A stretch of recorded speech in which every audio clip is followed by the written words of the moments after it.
Welcome to Aish Haolam. It's www.aishaolam.com. I just wanted to give a brief introduction, give you a little description of the website. I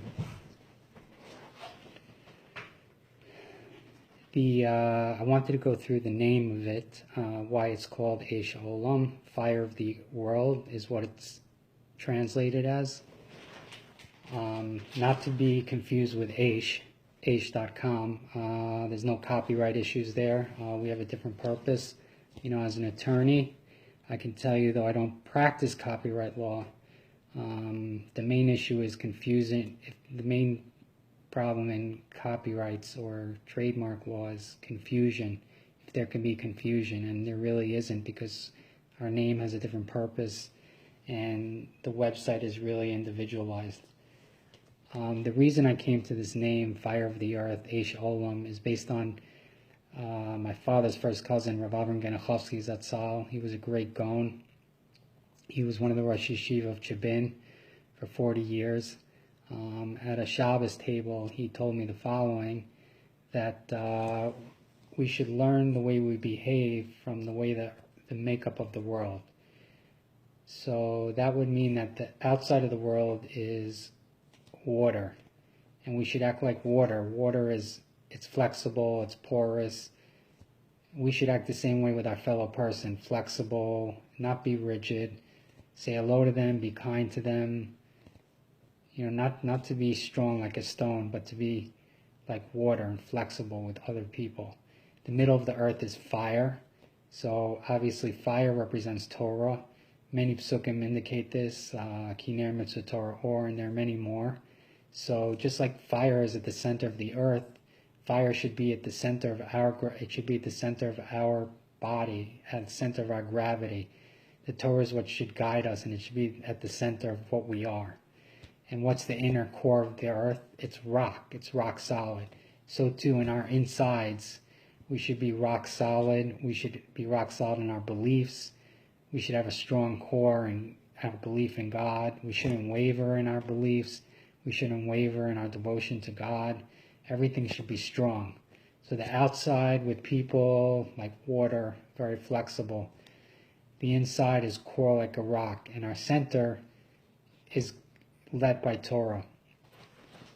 I would add, based on Rav Avram's insight, that there's a Gemara in Avodah Zarah that says the first 2,000 years of this world were Tohu, the middle 2,000 are Torah, and the last 2,000 are days of Mashiach. So in the same sense, you could either say that the makeup of the world is based on the history of the world, or the history of the world is based upon the makeup of the world, as the first 2,000 could be Tohu, like water. The middle 2,000, represented by fire, is also the time of Torah in the Gemara. And the last 2,000 years, which is core rock, is time of Mashiach, which is really where we solidify as a people and we're ready to be redeemed. In terms of redemption, perhaps I'll talk about it a few times, but it's well known. Reb Chaim says we're on the doorstep of Mashiach, and I'll talk a little bit more about things he's said about it.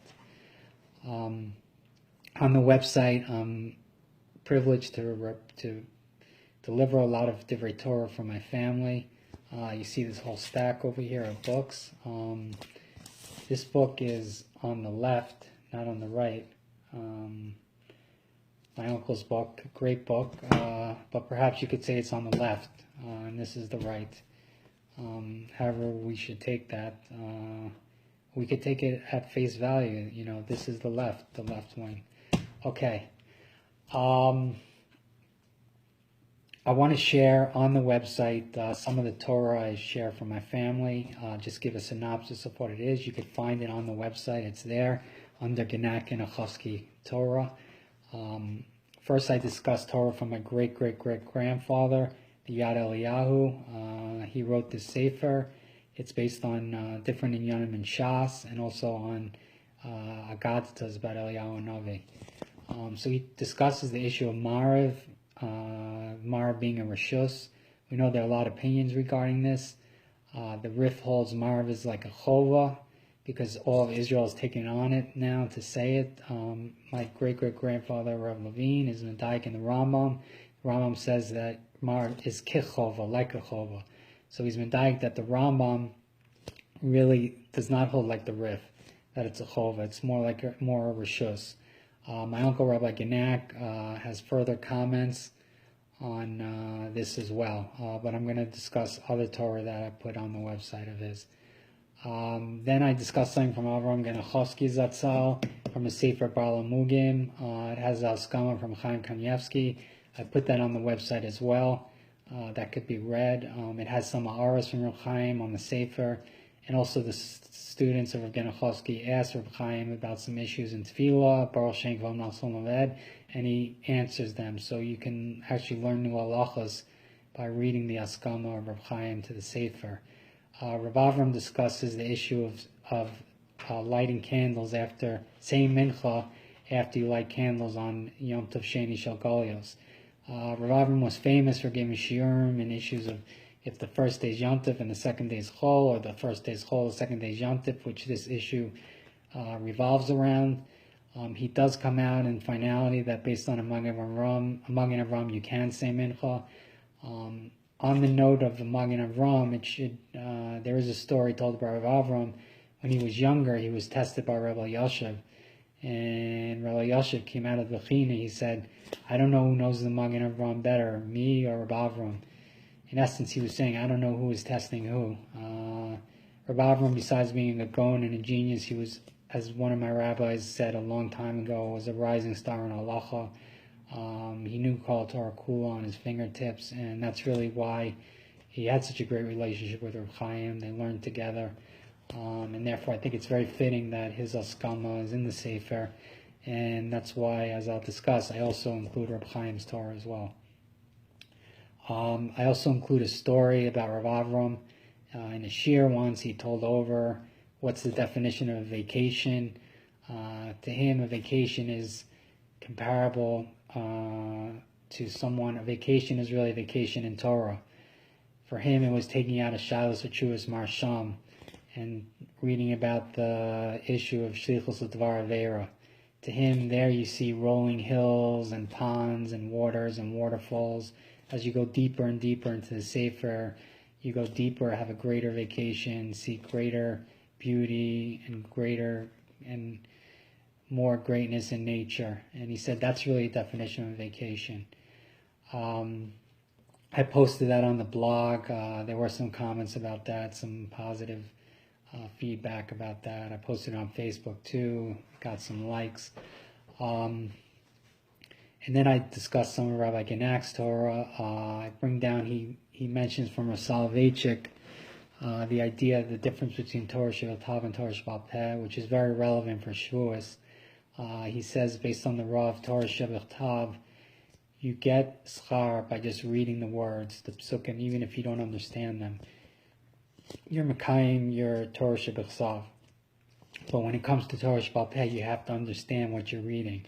So if you would read a page in Aramaic of Gemara and you didn't understand what you're saying, you wouldn't get any schar for that, and it's like you learn nothing. So it's a really big lesson that in Torah Shebal Peh, we have to push as hard as we can to understand the sugya and have Havana, and that's really what it's about. Lastly, my first cousin, Rabbi Nagain, who was originally Rabbi Genak, he took on Nagain when he moved to Israel. He's the Rosh Kollel at Yeshivat Atniel. He recently came out with a book, Nishmat HaMishnah, which really captures the essence of the Mishnayos. Great book. But I talk about another sefer he wrote, Litarari Yom Chadash, Awaken to a New Day, written by Koren Publishers. And it was a bestseller in Israel. Wonderful book. It has parsha on every Torah on every parsha. And I discussed the idea he brings that the Zohar says that every day the Torah is given anew. So the question is, why on Shavuos is there such a focus on Matan Torah? Every day the Torah is given anew according to the Zohar. So my cousin beautifully explains that every day we have the outside noise that we can't focus on that voice of Torah. It distracts us. But on Matan Torah, Hashem silenced the world for us. so we were able to hear it. So the lesson really is that we have to knock out outside noise to really tune into the Torah and feel it and absorb it through osmosis if we can knock out that outside sound. Some other things about the website, because this is such a focus on good writing, the writers are really of broad acumen. The writers include Rabbi Binyamin Adler. He was a Talmud buyer. Tzvi Kushelevsky. I was as well. He has very deep insights, and he also has many amazing gematrias which are worth seeing. They're actually posted now on the website. Then there's Eliza Ben Shalom. She's an author. She's a relationship expert. She talks about going from friends to dating. Is it a good idea? Is it worth doing? The advantages of doing it, and that's online as well. My wife, Karen Shor-Ganak, is a writer. She's a practicing occupational therapist and an accomplished writer. She writes about using occupational therapy skills to improve yourself, both in terms of growing spiritually and also as a person. Then there's Moshe Stempel. He's helped edit Great Jewish Letters by Rabbi Moshe Bamberger. Rabbi Moshe Bamberger is a great Anov and a great Talmid Chacham. Moshe Stempel is a dynamic writer. He talks about Rus and how she proved that the Moavites have kindness. Because in essence, before that, we know the men, based on the fact that the men, we couldn't marry into a man from Moabite couldn't marry into the Jewish people because they didn't have kindness. But she proved that the women did. Then there's Yaakov Nordlicht. He went to Or Yerushalayim. So did I as well. He writes about the finality of Shavuos. He's an excellent writer. He's able to extrapolate the Musar from Chazal and really relate it to our day-to-day lives. Very recommended article. Every issue we have a featured guest. For this issue, the featured guest is Dr. Erica Brown. She's a prolific writer. She's written 10 books. Her last was from Simon & Schuster. She could be followed on ericabrown.com. She provides us with an article she wrote about Shavuos, titled The Universe of Kindness, how she really talks about, and these are really relevant for these days right now when we're working on our midos, to really try to do a little thing for someone every day. And you never know, if you do something little for someone, you don't know what kind of effect it can have in their lives. You just never know, and she discusses that. You can really change someone's life by helping them out. She talks about that. Previous guest writers for our debut issue is Tamir Goodman, known as the Jewish Jordan. He was written up in USA Today, Sports Illustrated, all the major papers wrote about him. He was famous as being a first division player on Towson University, and he refused to play on Shabbos, and that was written up in all the newspapers. He was very gracious. He offered to write an article. I had a great experience with him. And he talked about turning a loss into a win. Obviously, he played professional basketball in Israel, but he wrote for young kids, how you have to train young kids and, teach them that life is more about winning. It's really about building confidence in a child. That's really what it's about, and teaching them lessons for sports. Our last guest was Rabbi Hare, the founder of the Simon Wiesenthal Center. He provided us with a transcript of his Yom HaShoah speech that he gave.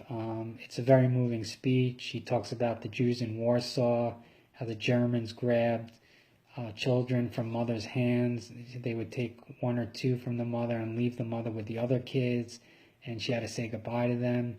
Horrible stories like that. And he said, yet those families had regular Siddharim.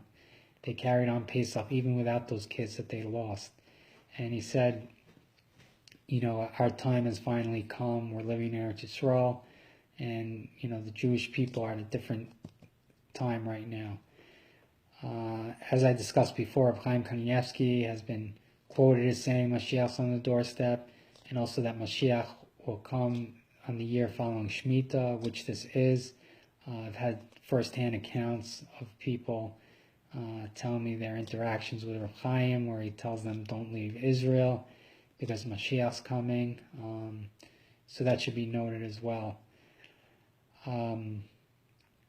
to conclude, I just wanted to say it's an honor presenting this information on the 40th day of the Omer.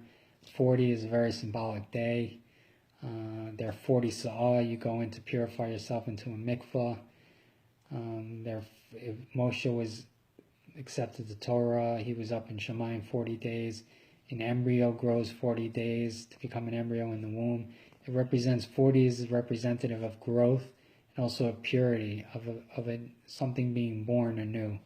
And it's a great zchus that on this 40th day, even before Matan Torah, there's a rebirth happening.